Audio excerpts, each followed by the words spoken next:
ಹಾಡು ಮುಟ್ಟದ ಸೊಪ್ಪಿಲ್ಲ, ನಿನ್ನ ಮೆಚ್ಚದವರ್ಯಾರಿಲ್ಲ.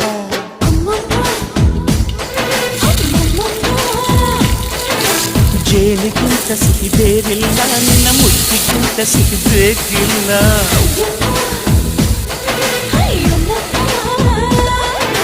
ಕಣ್ಣು ಕುಕ್ಕುವ ಬೆಚ್ಚಿ ಬೀಳುವ ಅಂದವಾದ ಹೆಣ್ಣು, ರುಚಿ ರುಚಿಯ ಬಾಯಿ ಚಪ್ಪರಿಸ ಸಿಹಿಯಾದ ಹೆಣ್ಣು. ಅಯ್ಯೋ ತಿಂದು ಬೇಗಿದರು ಆಸೆ ತೀರದ ಪಂಚಾಮೃತ ಇವಳು. ಅಮ್ಮಮ್ಮಮ್ಮಮ್ಮೋ ವೈದ್ಯಾರಮ್ಮಮ್ಮಮ್ಮೋ ಅಮ್ಮಮ್ಮಮ್ಮಮ್ಮೋ ನೀ ಸಿಂಗಾರಮ್ಮಮ್ಮ.